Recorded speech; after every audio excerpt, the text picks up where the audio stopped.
A Texas city government reviewed more than 5,000 signatures on a recall petition and certified 26 of them. I am Lambert Wallingham, and this is the Daily Shear for Monday, August 17th, 2026. My tea went cold before I finished the first page, and the day did not improve much after that. Local news today includes the sort of thing that only happens in this state: a lake about to lose 12 feet of itself on purpose. Circuit Systems Co. Inc., an Arlington contract manufacturer that started in 1983 inside a residential garage, is putting $45 million into expanding its West Pioneer Parkway plant, with construction beginning in November. The addition will bolt nearly 21,000 square feet onto a warehouse that currently runs just under 12,000, a building the family-owned company converted from a former liquor store it bought back in 2015. The firm makes aerospace bonding cables, bus bars, and grounding straps designed to keep lightning strikes from doing real damage to aircraft, and its parts shipped to Boeing, Bell Textron, General Electric, and Lockheed Martin for use in F-22s, F-35s, and the International Space Station. The new build-out on the 7.1-acre site adds engineering offices, conference rooms, and more storage. A liquor store, a garage, and now hardware bound for orbit, Arlington keeps its own kind of continuity. An inmate at the Hays County Jail was found unresponsive early Sunday morning during a routine check at roughly 3:26, just 14 minutes after a previous check found him in what officials called normal health. Detention officers performed cardiopulmonary resuscitation before paramedics arrived, and a local justice of the peace pronounced him dead at the scene. He had been housed alone in a single cell, and preliminary findings point to natural causes with no sign of foul play. The Texas Department of Public Safety is now running an independent custodial death investigation, while the Sheriff's own Office of Professional Responsibility conducts an internal review of the same 14 minutes. A bomb threat phoned into Houston police Saturday evening brought Hobby Airport's airfield to a stop. Watch commanders got the call at 6:29, reporting a person who had made explicit verbal threats against the passenger terminal, and police ordered a ground stop while K-9 units searched luggage and swept a Southwest Airlines jet. Passengers on that flight sat on the tarmac for more than 2 hours before being deplaned in small groups for screening. Commercial operations resumed gradually later that night, once the search turned up nothing worth stopping for. Austin's Watershed Protection Department is drawing up a plan to drop Lake Austin's water level by 12 feet, all in pursuit of a weed. Hydrilla, an invasive aquatic plant that fouls boat propellers and crowds out native vegetation, has spread toward record acreage after a run of warm, stagnant water. The city solved this once before in 2014 by dumping in thousands of sterile Asian grass carp. The fish ate through the entire plant supply and then, having nothing left to eat, died off themselves. Winter drawdowns that normally keep hydrilla in check were suspended during recent droughts, letting the weeds spread unchecked along the boat channels the fish used to keep clear for free. The economic file this morning starts with a media merger fight that comes with a moving truck contingency plan. Paramount Skydance CEO David Ellison has told his own executives the studio is ready to leave California entirely if State Attorney General Rob Bontar blocks its merger with Warner Bros. Discovery. The board has approved a contingency that includes selling the historic 65-acre Paramount lot in Hollywood to help pay for the move. Ellison has made the same threat about New York, saying Columbia Broadcasting System could relocate out of the city if Attorney General Letitia James keeps opposing the deal on antitrust grounds. Internal planning documents show that even if Paramount wins in federal court, the newly combined company would still sell off Warner's Burbank campus to help cover the merger's costs. A studio built its whole identity on a piece of Hollywood real estate, and now that lot is a bargaining chip. The Trump administration has opened a formal investigation into whether Mexican strawberry growers are underpricing their winter harvest on the way into the United States. The complaint came from Strawberry Growers for Fair Trade, a coalition of Florida producers who want anti-dumping duties to shore up their shrinking market share. Mexican farms currently supply about 98% of the fresh strawberries Americans import, a trade worth more than $1 billion a year. If the Commerce Department decides the pricing was unfair, the resulting tariffs would end decades of duty-free winter shipments that trace back to earlier free trade agreements.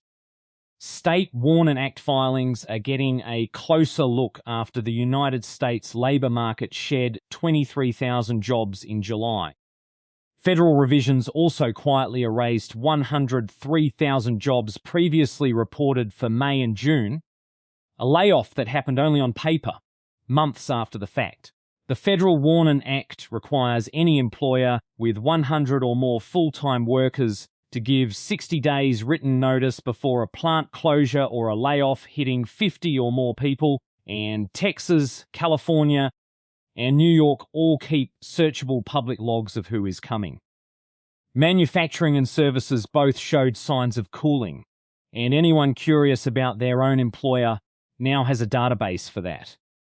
Granbury residents have taken their recall fight to the Second Court of Appeals in Fort Worth, filing a writ of mandamus to force the city to certify recall petitions against the mayor and 4 council members.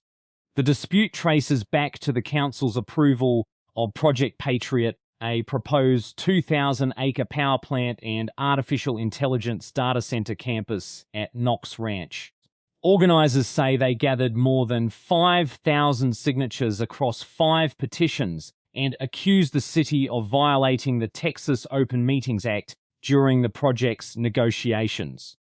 Granbury's city secretary rejected the recall effort in late July, saying that incomplete address records meant only 26 of those signatures could actually be verified. Whatever the courts decide about the data center, the math on that rejection is the part worth sitting with. Colombian President Abelardo de la Espriella has asked the Trump administration to suspend tariffs on Colombian goods, a request made during a phone call following a magnitude 7.4 earthquake that killed at least 289 people. The quake injured nearly 4,000 more and destroyed or damaged over 96,000 homes across the western departments of Choco and Valle del Cauca, while rescue teams keep searching for the missing in Cali and Quibdó. De la Espriella argues tariff relief is necessary to keep Colombian exporters from going under while the country recovers. The State Department has authorized $26.5 million in emergency food, shelter, and medical aid, but the White House has not yet responded to the tariff request itself. Overseas and elsewhere, the ground actually moved today in Indonesia, where the death toll is still climbing. Alaska held a 16-candidate nonpartisan Senate primary Tuesday, with incumbent Republican Dan Sullivan and former Democratic Representative Mary Peltola out front for one of the 4 spots that advanced to November's ranked choice general election. The ballot also includes a retired school teacher who happens to be named Dan Sullivan and is also running as a Republican, which party strategists have flagged as a real ballot confusion problem. Outside groups have poured tens of millions of dollars into the race, including $17 million from the Senate Leadership Fund alone.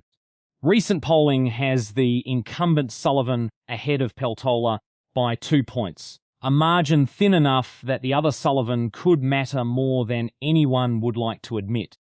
A magnitude 7.7 earthquake struck East Nusa Tenggara province in eastern Indonesia, killing at least 68 people and injuring more than 200 across Flores Island.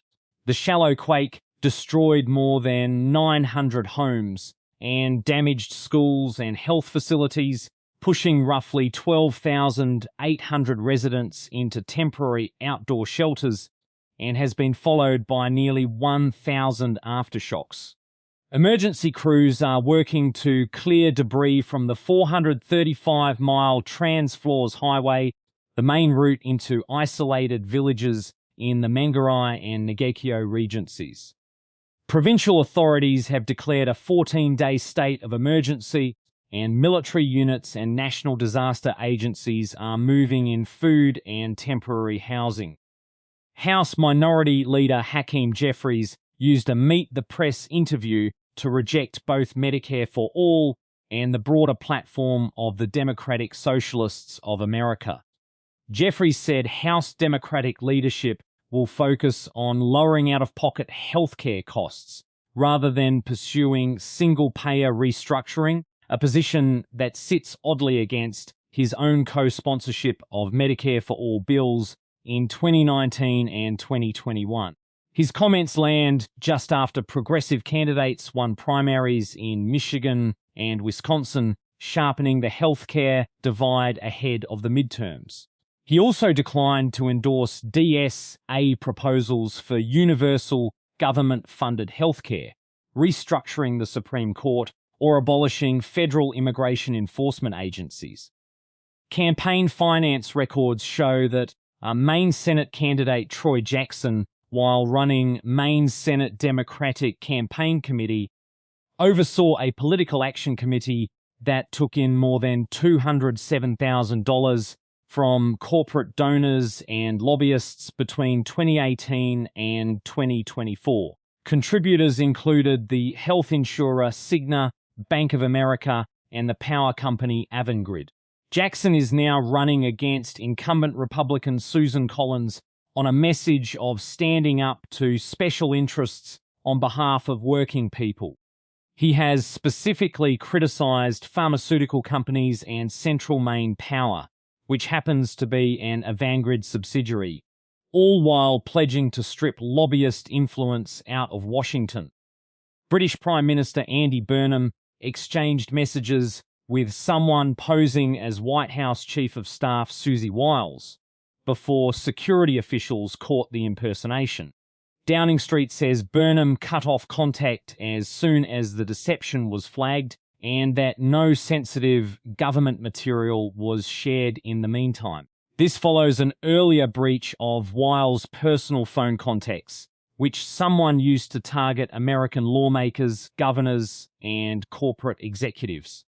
British security services have reported the incident to intelligence authorities, noting that similar impersonation attempts hit senior United Kingdom cabinet ministers back in 2022 and 2024.